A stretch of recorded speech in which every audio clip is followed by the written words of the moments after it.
E agora nos preparemos para ouvir a catequese do Santo Padre. Hoje, como dissemos, abre o capítulo 3º dos documentos do Concílio Vaticano, falando sobre a Constituição Sacrosantum Concilium.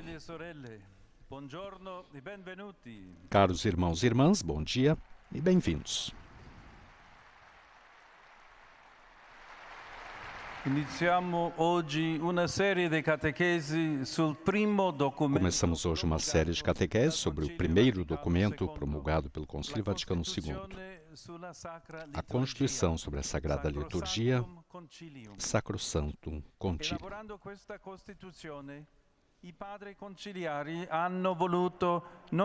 Ao elaborar essa Constituição, os padres conciliares pretenderam não somente empreender uma reforma dos ritos, mas também conduzir a Igreja a contemplar e aprofundar aquele vínculo vivo que constitui e a une, o mistério de Cristo. A liturgia, com efeito, toca o coração deste mistério. Ela é simultaneamente o espaço, o tempo e o contexto em que a Igreja recebe de Cristo a sua própria vida. Na liturgia, de fato, se opera o fruto da nossa redenção, que faz de nós uma raça eleita, um sacerdócio real, uma nação santa, um povo que Deus adquiriu. Tal como revelou a tripla renovação bíblica, patrística e litúrgica, que atravessou a Igreja ao longo do século XX, o mistério em questão não designa uma realidade obscura, mas o desígnio salvífico de Deus, oculto desde a eternidade, é revelado em Cristo, segundo a afirmação de São Paulo. Eis, portanto, o mistério cristão. O evento pascal, ou seja, a paixão, a morte, a ressurreição e a glorificação de Cristo, que precisamente na liturgia nos é tornado sacramentalmente presente, de modo que cada vez que participamos na Assembleia reunida em seu nome, estamos imersos neste mistério. O próprio Cristo é o princípio interior do mistério da Igreja, povo santo de Deus, nascido do seu lado traspassado na cruz. Na Santa Liturgia, com o poder do seu Espírito, ele continua a agir. Santifique e associe a Igreja, sua esposa, a sua oferta ao Pai. Exerce o seu sacerdócio absolutamente único. Ele, que está presente na palavra proclamada, nos sacramentos, nos ministros que celebram, na comunidade reunida e, em grau supremo, na Eucaristia. E é assim que, segundo Santo Agostinho, ao celebrar a Eucaristia, a Igreja recebe o corpo do Senhor e se torna aquilo que recebe. Torna-se o corpo de Cristo, morada de Deus por meio do Espírito. Esta é a obra da nossa redenção, que nos configura a Cristo e nos edifica na comunhão. Na Sagrada Liturgia, essa comunhão realiza-se por meio de uma boa compreensão dos ritos e orações. A ritualidade da Igreja expressa sua fé segundo o famoso ditado lex orandi, lex credendi, e, ao mesmo tempo, molda a identidade eclesial. A palavra proclamada, a celebração do sacramento, os gestos, os silêncios, o espaço, tudo isso representa e dá forma ao povo convocado pelo Pai, corpo de Cristo, templo do Espírito Santo. Cada celebração torna-se assim uma verdadeira epifania da Igreja em oração, como recordou São João Paulo II, Se a liturgia está ao serviço do mistério de Cristo, compreende-se por que a razão foi definida como, simultaneamente, a meta para a qual se encaminha a ação da Igreja e a fonte de onde promana toda a sua força. É verdade que a ação da Igreja não se limita apenas à liturgia. No entanto, todas as suas atividades, a pregação, o serviço aos pobres, o acompanhamento das realidades humanas, convergem para este culminar. No sentido inverso, a liturgia sustenta os fiéis, mergulhando-se sempre e de novo na Páscoa do Senhor.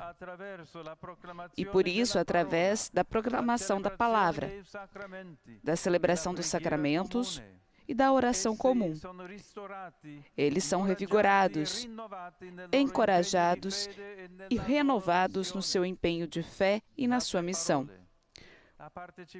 Por outras palavras, a participação dos fiéis na ação litúrgica é simultaneamente interior e exterior.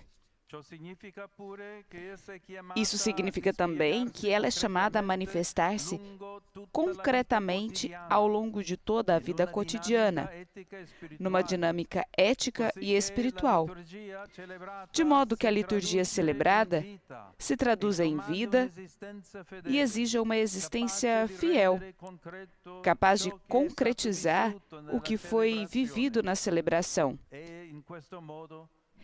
É assim que a nossa vida se torna sacrifício vivo, santo, agradável a Deus, realizando o nosso culto espiritual.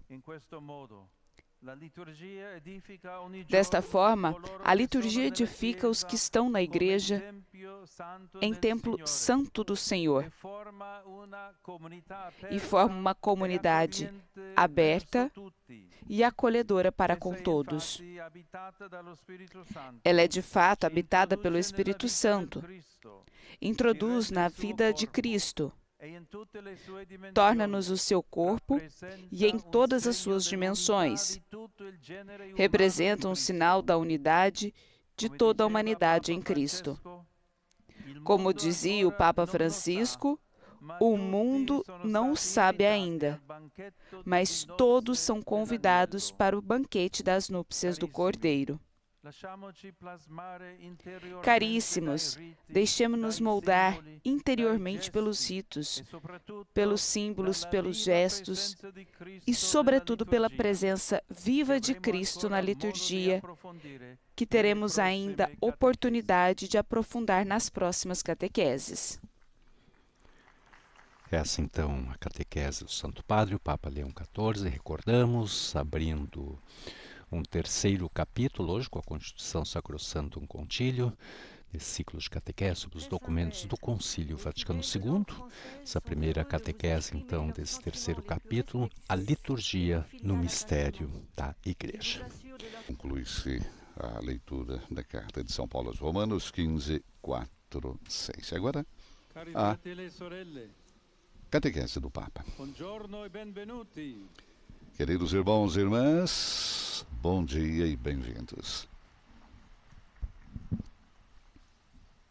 Nell'enciclica Mediator Dei, il venerabile Pio XII scrive: Na encíclica Mediator Dei, o venerável Pio XII escreve que a Igreja é um organismo vivo e, por isso, ainda no que diz respeito à sagrada liturgia firme, a integridade de seu ensinamento cresce e se desenvolve, adaptando-se e conformando-se às circunstâncias e às exigências que se verificam no correr dos tempos. Il Concilio Vaticano II, nel premio della Costituzione Sacrosanctum Concilium, Em plena continuidade com esse princípio, o Concílio Vaticano II, no preâmbulo da Constituição Sacrosanctum Concilium, julgar dever também interessar-se de modo particular pela reforma e incremento da liturgia. A Assembleia Conciliar tinha sido convocada, de fato, com o objetivo de fomentar a vida cristã entre os fiéis, adaptar melhor às necessidades do nosso tempo, às instituições suscetíveis de mudança, promover tudo o que pode ajudar a união de todos os crentes em Cristo e fortalecer o que pode contribuir para chamar a todos ao seio da Igreja. Naquele momento histórico, sentia-se fortemente a necessidade de uma renovação das formas rituais, através das quais há séculos a Igreja realizava a glorificação de Deus e a santificação do povo cristão.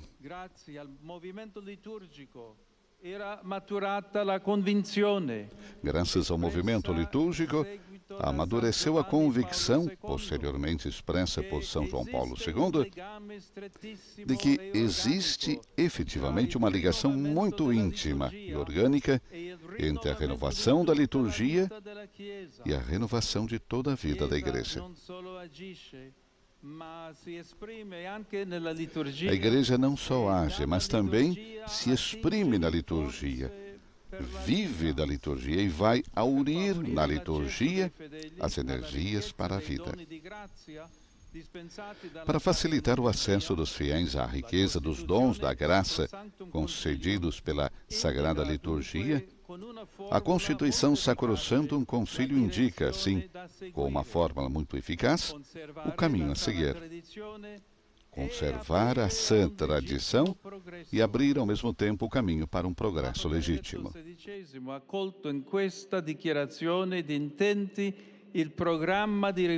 O Papa Bento XVI identificou nessa declaração de intenções o programa de reforma dos padres conciliares, em equilíbrio com a grande tradição litúrgica do passado e com o futuro, observando que muitas vezes tradição e progresso contrapõem-se de maneira inadequada, enquanto na realidade os dois conceitos integram-se. A tradição inclui ela mesma de certa forma, o progresso. Como dizer que o rio da tradição tem em si também a sua fonte e tende para a foz. O Concílio afirma a legitimidade desse progresso enraizado na autêntica tradição, distinguindo, no seio da liturgia, uma parte imutável, porque de instituição divina, das partes suscetíveis de modificação, as quais podem e devem variar no decorrer do tempo, se porventura se tiverem introduzido nelas elementos que não correspondam tão bem à natureza íntima da liturgia, ou se tenham tornado menos apropriadas. Mudanças desse gênero ocorreram constantemente ao longo dos séculos, a fim de permitir aos fiéis uma participação frutuosa por meio das ações rituais no mistério pascal de Cristo, fundamento da fé cristã. O culto da Igreja encarnou-se, portanto, nas formas culturais de cada época e foi capaz de influenciá-las e até mesmo de as transformar. A liturgia foi assim durante séculos um motor de evangelização. Hoje é necessário renovar essa energia em continuidade com a autêntica e viva tradição católica, isto é, segundo uma dinâmica destinada a introduzir os crentes na plenitude da verdade.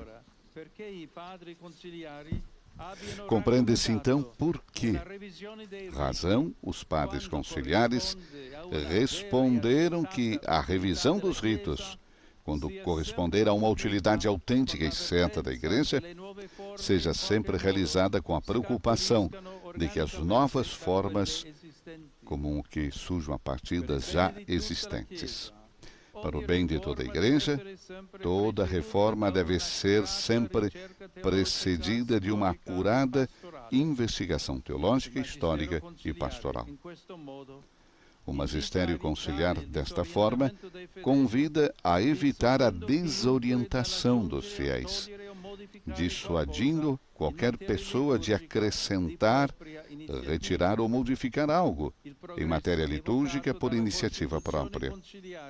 O progresso evocado pela Constituição Conciliar não compromete de modo algum a comunhão eclesial. Pretende, antes, confirmá-la e favorecê-la.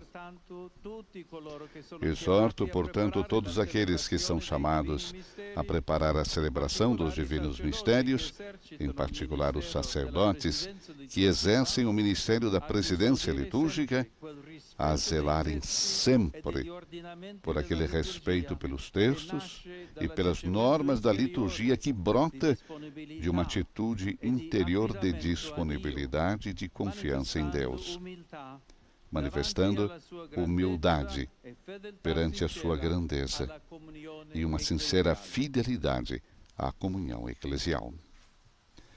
Conclui assim Papa Leão as suas palavras na catequese desta quarta-feira sobre a reforma da liturgia, tradição e desenvolvimento. Recordamos, o Papa está dedicando uma série de catequeses aos documentos do Concílio Vaticano II e agora centralizando a sua atenção na Constituição Sacrosanctum Concilium,